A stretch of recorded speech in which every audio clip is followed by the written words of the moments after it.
வன்பெரு வானகம் உய்ய அமரருய்ய மண்ணுய்ய மண்ணுலகில் மனுஷருய்ய துன்பமிகு துயரகல அயர்வொன்றில்லா சுகம் வளர அகமகிழும் தொண்டர் வாழ திருமாலவன் அன்போடு தென்திசை நோக்கி துயில் கொள்ளும் திருவரங்கம் திருப்பதி. வான் பொய்த்தாலும் தான் பொய்யா காவேரி நதியினுடைய வேகத்தில் அகண்ட காவேரியாக வளர்ந்து முக்கொம்பினர் அருகே இருந்து கல்லணை வரையிலும் ஒரு தீவையும் ஏற்படுத்தி கொடுத்து பூம்புகாரில் கடலெண்ணையின் மடியிலே கலக்கிறாள். அந்த தீவு திருவரங்கம் பெரிய தீவு.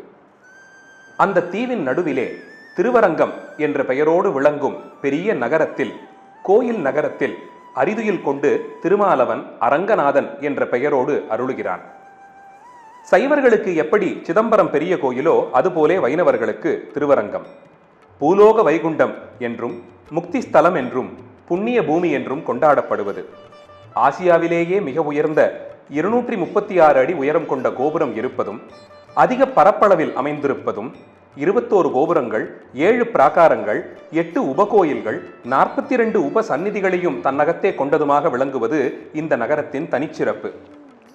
7 பிராகாரங்கள் கொண்டு அதில் 2 பிராகாரங்கள் வீடுகளும் மடங்களும் சூழ கோவிலும் ஊரும் இரண்டர கலந்திருக்கும் தனித்தன்மை திருவரங்கத்தினுடையது. வைணவ திருத்தலங்கள் 108னுள்ளும் தலைமை திருத்தலமாக திகழ்வதும், வைணவ ஆழ்வார்கள் 12 பேரில் 11 பாடிய பெருமை கொண்டதும், ஆச்சாரியர்களுள் நாதமுனிகள் தொடக்கமாக ஸ்ரீ மணவாள மாமுனிகள் வரையிலும் மண்டி கிடந்ததும் ஆகிற பெரும் தன்மை திருவரங்கம் பெரிய கோயிலுக்கு உண்டு. இராமாயண காலத்திலிருந்தே ஆராதிக்கப்படுபவராக ரங்கநாதன் அறியப்படுகிறார். சிலப்பதிகாரத்திலும் 4000 திவ்ய பிரபந்தத்திலும் பின்னர் வந்த ஆச்சாரியர்களுடைய திவ்ய சூக்திகளிலும் கொண்டாடப்படுபவர் அரங்கநாதன்.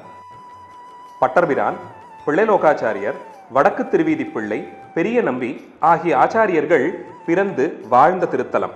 ஆண்டாளும் திருப்பானாழ்வாரும் அரங்கனுடைய திருவடி நிழல்களிலேயே இரண்டர கலந்த பெருமையும், ராமானுஜரால் நிர்வாகம் சீர் செய்யப்பட்டு அன்று தொடங்கி சற்றேறக்குறைய 1000 ஆண்டுகளாக அந்த நிர்வாகமே தொடர்ந்து வழக்கத்தில் இருந்து வரும் பெருமை திருவரங்கத்திற்கு உண்டு.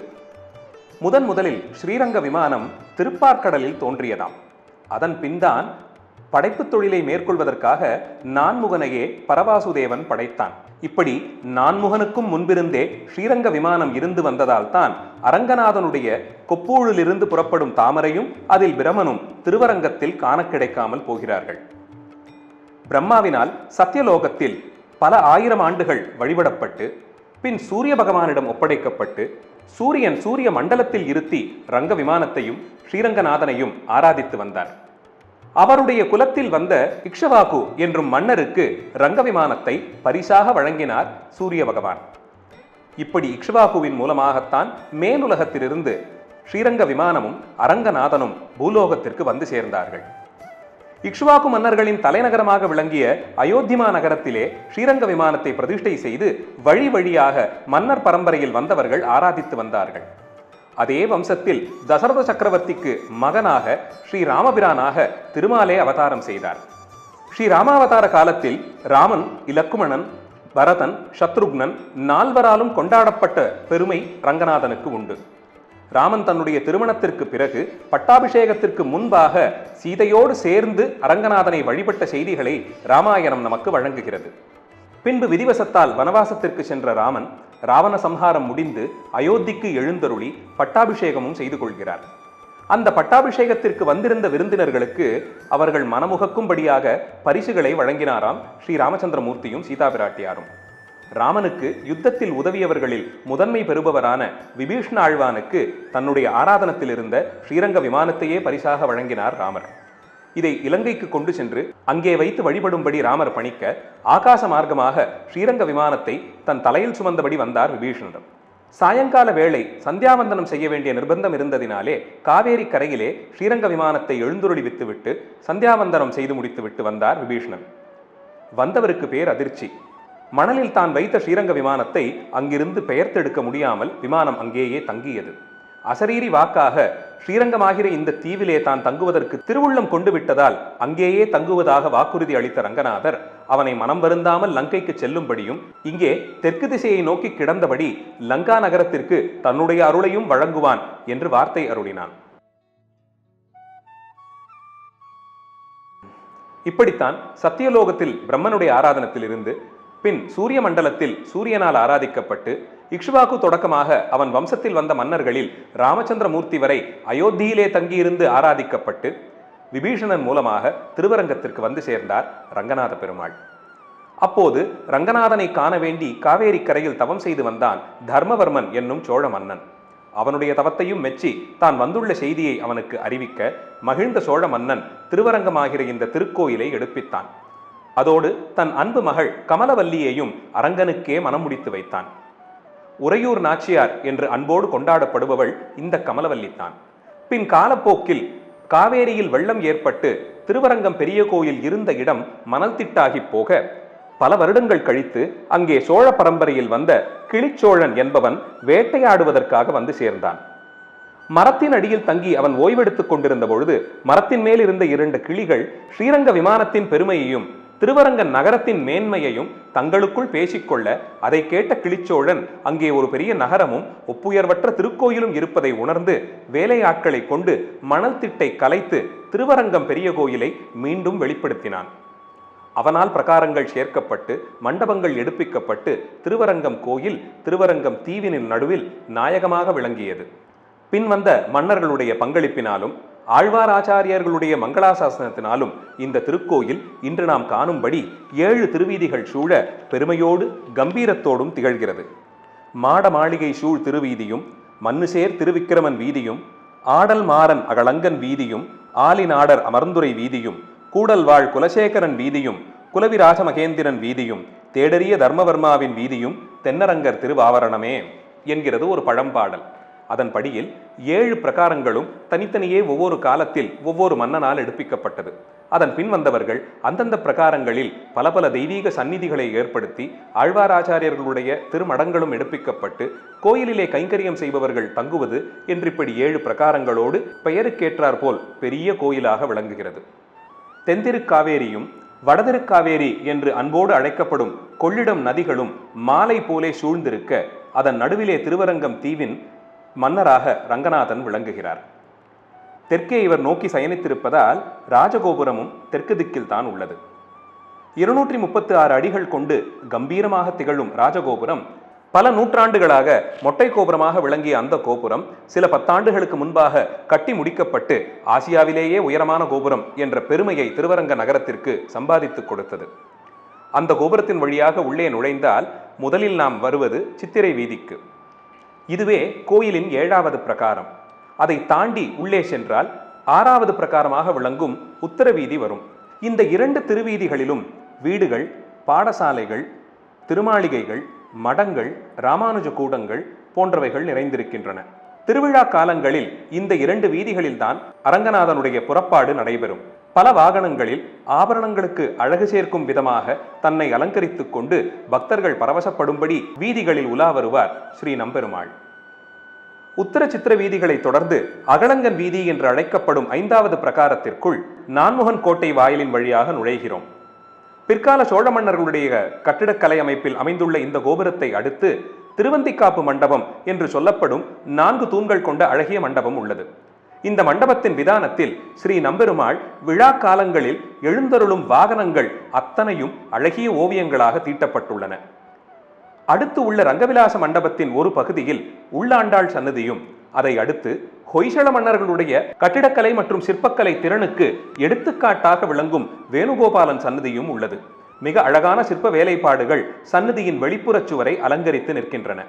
அடுத்து அமைந்துள்ள சக்கரத்தாழ்வார் சன்னதியும் சோழர் காலத்தில் எடுப்பிக்கப்பட்டதே. கூரநாராயண ஜீயரால் சில விசேஷ காரணங்களுக்காக பிரதிஷ்டை செய்யப்பட்ட சக்கரத்தாழ்வார் வேண்டி வரும் அடியவர்களுக்கு வரங்களை வாரி வழங்கும் கருணாமூர்த்தியாக விளங்குகிறார். இவரை தரிசித்து தொடர்ந்தால் நந்தவனம் எழிலுற அமையப்பட்டிருக்கிறது. பிரகாரத்தின் அந்த பகுதியில்தான் வசந்தோத்சவ மண்டபமும் உள்ளது. அதை சூழ்ந்து வண்ண மலர்களும் வாசனை சோலைகளும் சூழ இந்த பிரகாரம் அமைந்திருப்பது கண்ணையும் கருத்தையும் கவரும் விதமாக உள்ளது. இந்த பாதையிலேயே தொடர்ந்து பயணித்தால் ஸ்ரீரங்க நாச்சியாருடைய சன்னதியை சென்று அடையலாம்.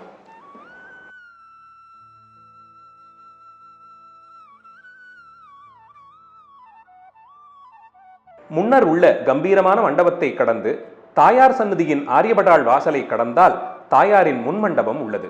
அழகிய வேலைப்பாடுகள் நிறைந்த இந்த மண்டபத்தை பிரதட்சணமாக வரும்பொழுது பங்குனி உத்திர திருநாளில் ரங்கநாதனும் ரங்கநாச்சியாரும் சேர்த்தி கொண்டு எழுந்தருளும் பங்குனி உத்திர சேர்த்தி மண்டபம்.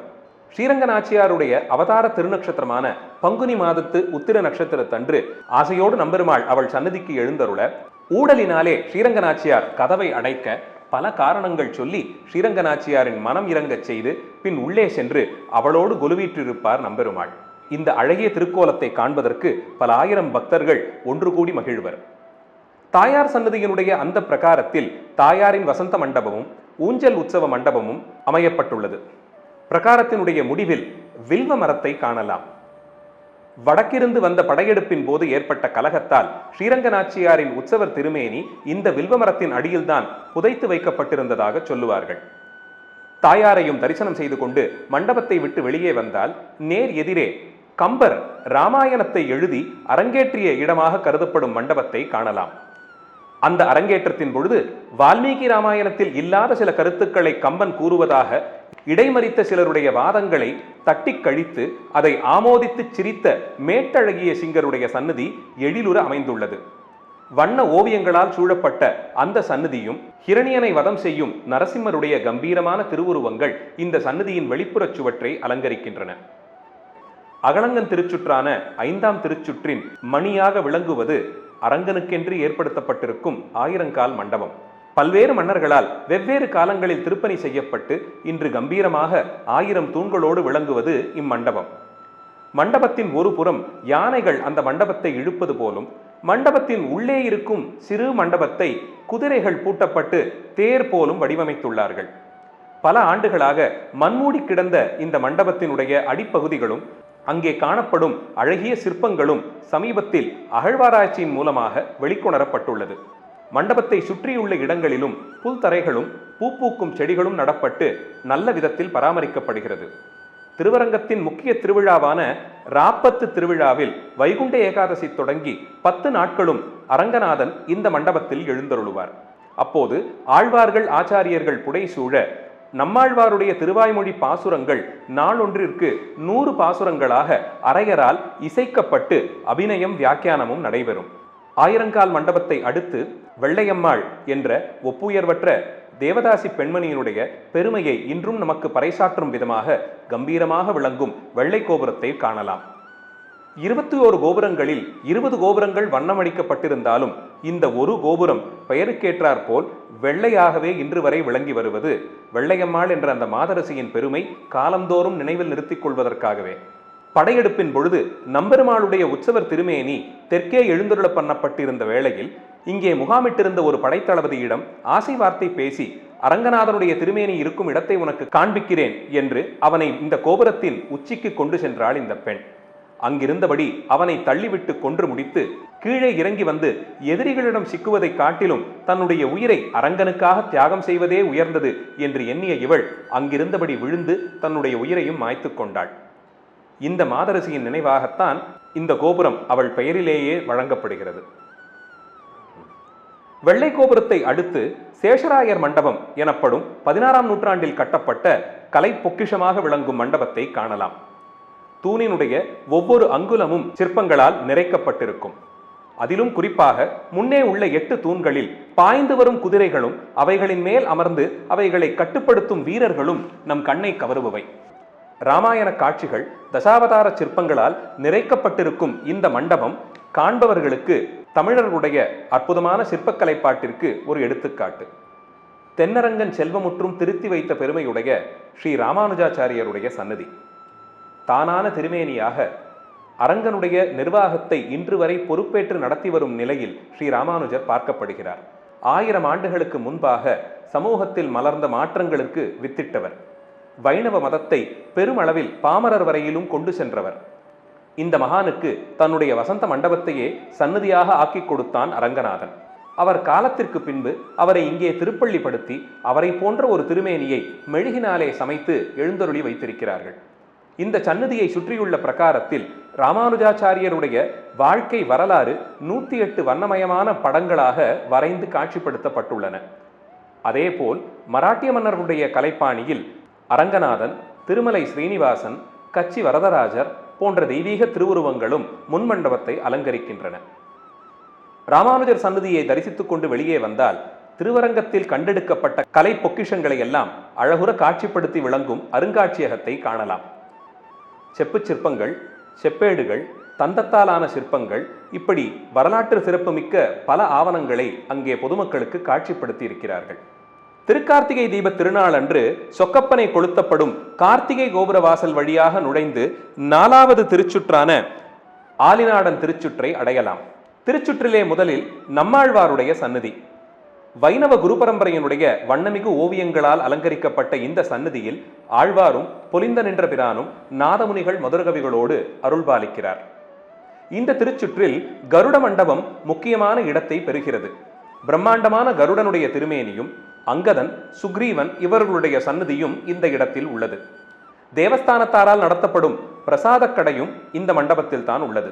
அரங்கநாதனுக்கு அடியவர்கள் காணிக்கையாக வழங்கும் துலாபாரத்திற்கான மண்டபமும், அதை அடுத்து கோவிலுக்கு அடியவர்களால் வழங்கப்படும் நெல் மணிகளை சேமித்து வைக்கும் நெற்களஞ்சியங்கள் உள்ளன. அந்த இடத்திற்கு அதிபதியாக தானியலட்சுமி தாயார் எழுந்தருள பண்ணப்பட்டிருக்கிறாள்.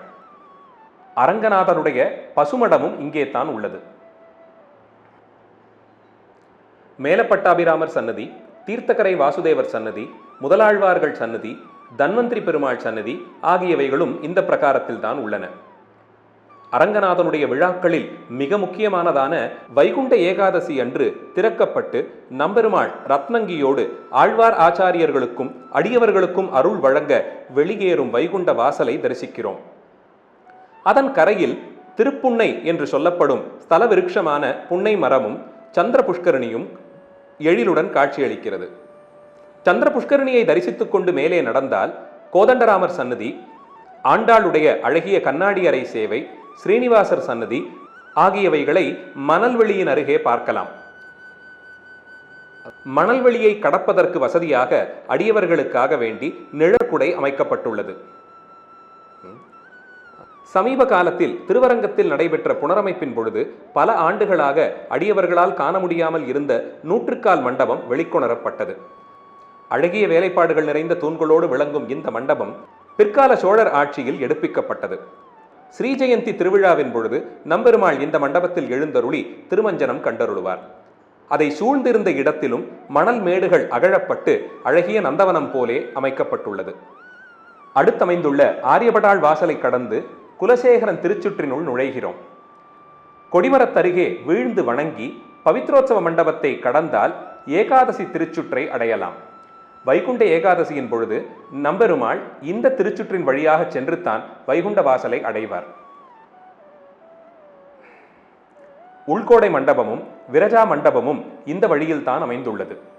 வைகுண்ட வாசலினுடைய உள்புறத்தை கடந்து சென்றால் நம்பெருமாளுக்கு நறுமணம் மிகுந்த தைலம் தயாரிக்கும் மண்டபமும், திருப்பணியாரங்கள், பிரசாதங்கள் சமைப்பதற்கான திருமடப்பள்ளியும் காணலாம்.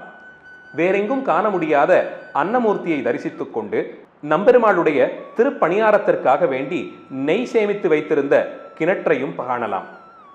கம்பத்தடி ஆஞ்சநேயரை வணங்கி 2வது பிரகாரத்திற்குள் நுழைகிறோம். ராஜமகேந்திரன் திருச்சுற்று என்று சொல்லப்படும் இந்த திருச்சுற்றில் பாதுகாப்பு அறைகள், யாகசாலை ஆகியவைகள் உள்ளன. இதற்கு இடையில் அரங்கநாதனுடைய கைசிக ஏகாதசி திருவிழாவை காண வேண்டி குடும்பத்தாரோடு வந்த விஜயரங்க சொக்கநாதருடைய எழிலான சிற்பங்கள் காட்சிப்படுத்தப்பட்டுள்ளன. ஒரு நாள் தாமதமாக வந்ததாலே அந்த திருவிழாவை காண முடியாமல் வருந்திய மன்னன் 1 வருட காலம் திருவரங்கத்தில் தங்கியிருந்து அடுத்த வருடம் கைசிக ஏகாதசி திருவிழாவை கண்டுகளித்தான் என்பது செவிவழி செய்தி. தொண்டைமான் குரடு, விஸ்வக்சேனர் சன்னதி ஆகியவைகளை தரிசித்துக் கொண்டு மேலே நடந்தால் பகல்பத்து மண்டபம் என்று சொல்லப்படும் அர்ஜுன மண்டபத்தை காணலாம். இந்த மண்டபத்தில்தான் துலுக்க நாச்சியாருக்கும் சேரகுலவல்லிக்கும் இடமளித்துள்ளான் அரங்கன். கிளிமண்டபத்தின் வழியாக திருச்சுற்றை கடந்தால் கண்ணனையும் கண்ணாடி ஸ்ரீனிவாசரையும் தரிசிக்கலாம். சந்தனு மண்டபத்தின் மேல் ஏறி ஜெயவிஜயர்களை தரிசித்து உள்ளே பிரவேசித்தால் காயத்ரி மண்டபம். காயத்ரி மந்திரத்தின் 24 அக்ஷரங்களும் 24 தூண்களாக இங்கே விளங்குவதாக ஐதீகம். வேதங்கள் நின்று அரங்கனை தொழுத வண்ணமே உள்ளதாம். காயத்ரி மண்டபத்தின் வழியாக முதல் திருச்சுற்றான தர்மவர்மன் திருச்சுற்றை சென்றடையலாம். அழகிய ஓவியங்களால் சூழப்பட்ட விதானமும் ஸ்ரீரங்க விமானம் பூலோகத்திற்கு வந்த கதையையும் திருவரங்கத்தினுடைய வரைபடத்தையும் நமக்கு புலப்படுத்துகின்றன.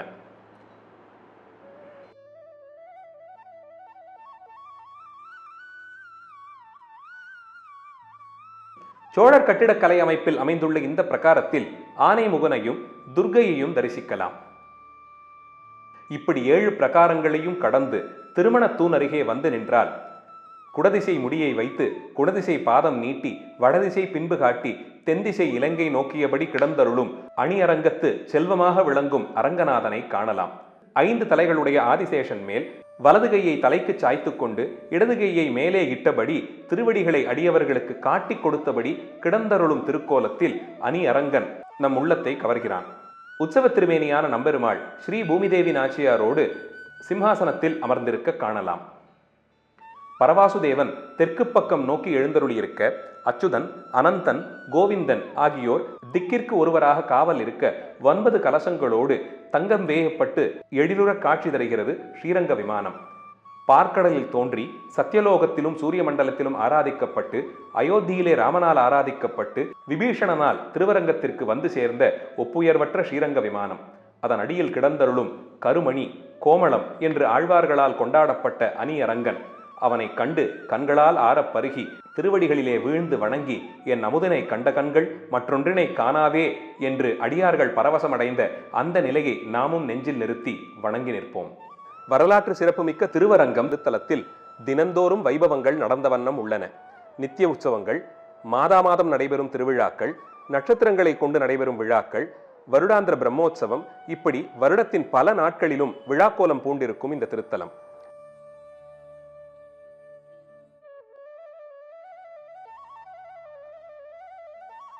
ஆவணி மாதத்தில் ஸ்ரீ ஜெயந்தி உற்சவம் வெகு விமர்சையாக கொண்டாடப்படுகிறது. ஸ்ரீபண்டாரத்தில் திருமஞ்சனமும் உரியடி விழாவும் இந்த நிகழ்ச்சியின் முக்கிய அங்கங்கள்.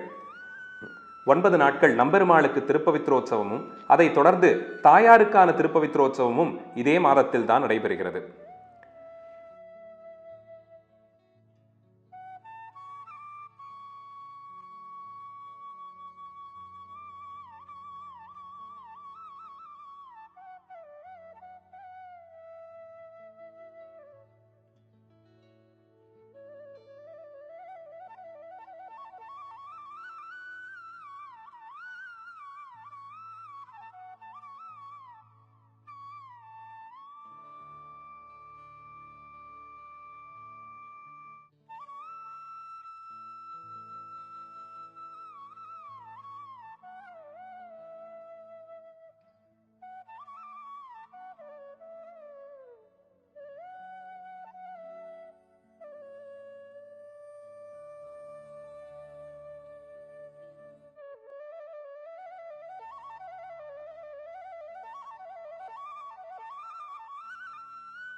புரட்டாசி மாதத்தில் ஸ்ரீரங்க நாச்சியாருக்கு 10 நாட்கள் நவராத்திரி விழா வெகு விமர்சையாக கொண்டாடப்படும்.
ஐப்பசி மாதத்தில் துலா மாத சிறப்பாக 30 நாட்களும் தங்கக்குடத்தில் காவேரியிலிருந்து யானை மீது திருமஞ்சன நீர் கொண்டு வரப்பட்டு நம்பெருமாளுக்கு விசேஷமான திருவாராதனம் நடைபெறும். அதே மாதத்தில் நம்பெருமாளுக்கும் ஸ்ரீரங்கநாச்சியாருக்கும் தனித்தனியே ஊஞ்சல் உற்சவமும் கொண்டாடப்படும்.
கார்த்திகை மாதத்தில் கைசிக ஏகாதசி விழா வெகு சிறப்பாக நடைபெறும்.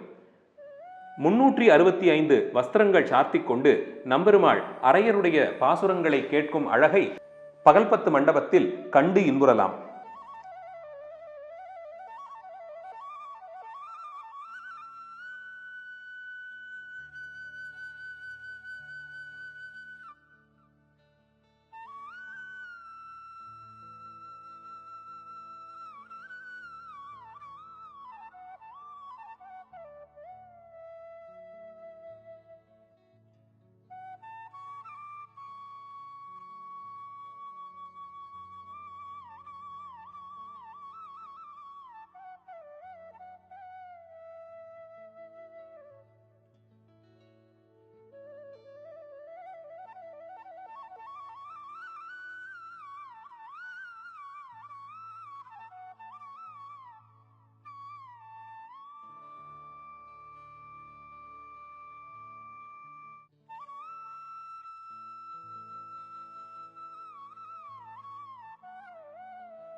கார்த்திகை தீபத்தன்று சொக்கப்பனை கொளுத்தப்பட்டு அடுத்து வரவிருக்கும் மார்கழி மாத அத்தியன உற்சவத்திற்கான பத்திரிகையும் எழுதப்படுகிறது.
மார்கழி மாதத்தில் உலகமே கொண்டாட திருவரங்கம் விழாக்கோலம் பூண்டிருக்கும். பல ஆயிரக்கணக்கான பக்தர்கள் இங்கே வந்து தங்கியிருந்து 22 நாட்கள் தொடர்ச்சியாக நடைபெறும் தமிழ் திருவிழாவாம் ராப்பத்து பகல்பத்து விழா நடைபெறும்.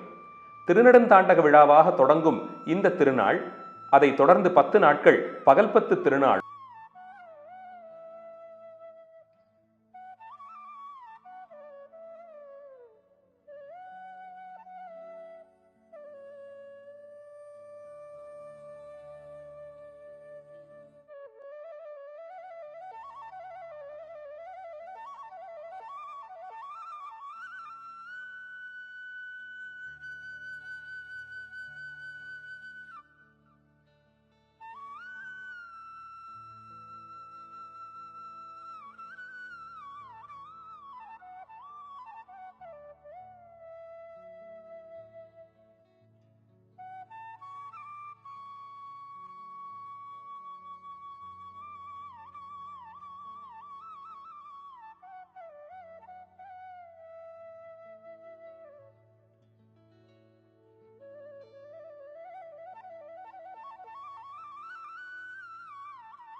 10வது நாள் மோகினி அலங்காரமும்,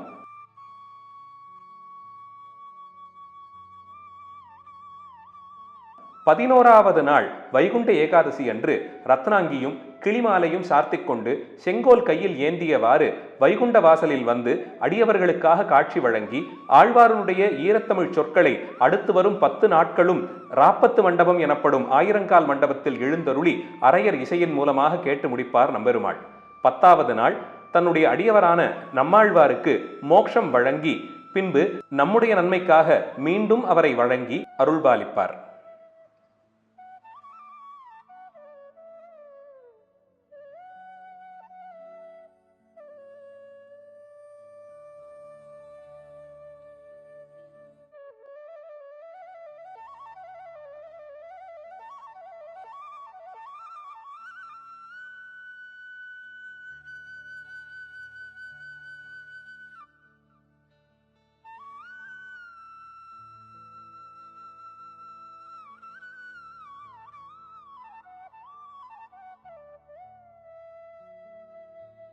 ராப்பத்து உற்சவத்தின் விசேஷமாக முத்தங்கி சேவையும் கைத்தல சேவையும் திருமங்கை மன்னனுடைய வேடுபரி விழாவும் நடைபெறும்.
அதைத் தொடர்ந்து பூபதி திருநாள் என்று கொண்டாடப்படும் தை பிரம்மோற்சவம் 10 நாட்களும் விசேஷமான புறப்பாடுகளோடு நடைபெறும்.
மாசி மாதத்தில் தெப்பத் திருநாளும் 10 நாள் விழாவாக கொண்டாடப்படுகிறது.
பங்குனியில் ஆதி பிரம்மோற்சவம் என்று சொல்லப்படும் பங்குனி உத்திர பெருவிழா.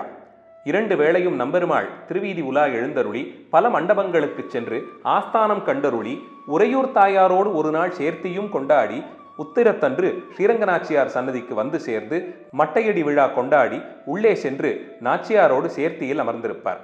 அன்று இரவு கத்தியத்ரய கோஷ்டி நடைபெற்று மறுநாள் விடியற்காலை வேளையில் ஸ்ரீரங்கநாச்சியாரிடம் பிரியாவிடை பெற்றுக்கொண்டு நம்பெருமாள் கோரதத்திற்கு வந்து ரதமேறி வீதிகளை வலம் வருவார். அவ்வளவுதான், முடிஞ்சிச்சு. சித்திரம் இதெல்லாம்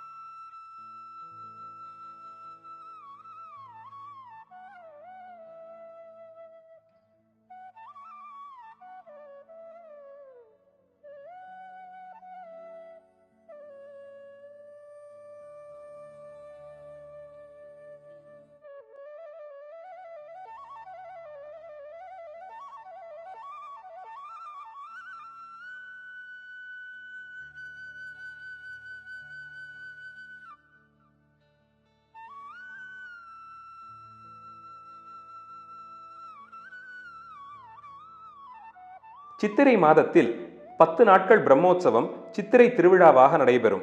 இதில் 9வது நாள் சித்திரை தேரன்று பல ஊர்களில் இருந்தும் பல ஆயிரக்கணக்கான மக்கள் வந்திருந்து குடும்பத்தோடு நம்பெருமாளை வழிபட்டு தங்களுடைய காணிக்கைகளை கோவிலிலே செலுத்துவார்கள். இதே மாதத்தில் சித்திரா பௌர்ணமி அன்று நம்பெருமாள் அம்மா மண்டப கரைக்கு எழுந்தருளி கஜேந்திர மோட்சம் செய்து வைக்கும் திருவிழாவும் கொண்டாடப்படும்.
வைகாசி மாதத்தில் வெயிலின் சூட்டை தணிக்க நம்பெருமாள் வசந்தோத்சவம் கண்டருளுவார்.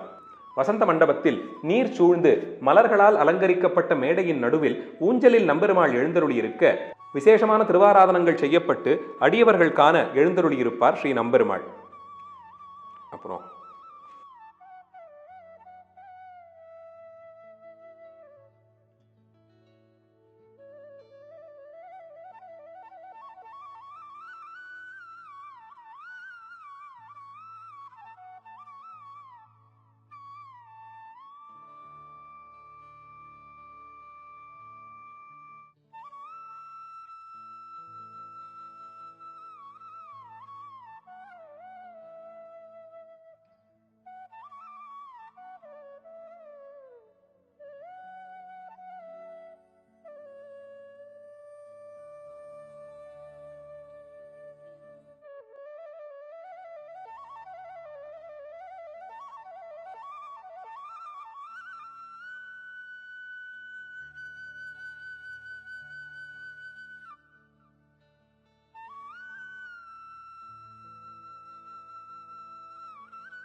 ஆனி மாதத்தில் பெரிய பெருமாளுக்கும் நம்பெருமாளுக்கும் வெகு விமரிசையாக ஜேஷ்டாபிஷேகம் நடைபெறும். அதைத் தொடர்ந்து பெரிய பெருமாளுக்கு திருப்பாவாடை திருநாளும் மற்றுள்ள சன்னதிகளில் ஜேஷ்டாபிஷேகமும் நடைபெறும். இவ்விழாக்களை தவிர்த்து ஏனைய ஆழ்வார் ஆச்சாரியர்களுடைய அவதார உற்சவங்களும் பல நாட்கள் விசேஷமாக கொண்டாடப்படும்.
ஹொய்சளர்கள், விஜயநகர மன்னர்கள், அவர்களை தொடர்ந்து நாயக்க மன்னர்கள் பலராலும் பல காலங்களில் திருப்பணிகள் செய்யப்பட்டன.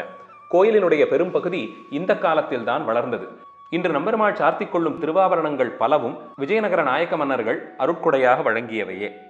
ஆங்கிலேயர் ஆட்சியிலும் பிரெஞ்சுக்காரர்கள் ஆட்சியிலும் சில நாள் நிர்வகிக்கப்பட்டது திருவரங்கம். இந்திய சுதந்திரத்திற்கு பிறகு தமிழக அரசின் பாதுகாப்பில் உள்ள இந்த திருத்தலம் தமிழக அரசின் கீழ் இயங்கும் இந்து சமய அறநிலைத்துறையினரால் இத்திருக்கோயில் சீரிய முறையில் நிர்வகிக்கப்பட்டு வருகிறது. சிறியவர்களும் வயது முதிர்ந்தவர்களும் வசதியாக கோயிலினுள்ளே சென்று தரிசனம் செய்து வர பேட்டரி கார்கள் தேவஸ்தானத்தாரால் ஏற்பாடு செய்யப்பட்டுள்ளன. வெளியூரிலிருந்து அரங்கனை காண வேண்டி வரும் அடியவர்கள் வசதிக்காக யாத்ரி நிவாஸ் என்ற பெயரில் தங்கும் விடுதியும் தேவஸ்தானத்தாரால் நடத்தப்படுகின்றது.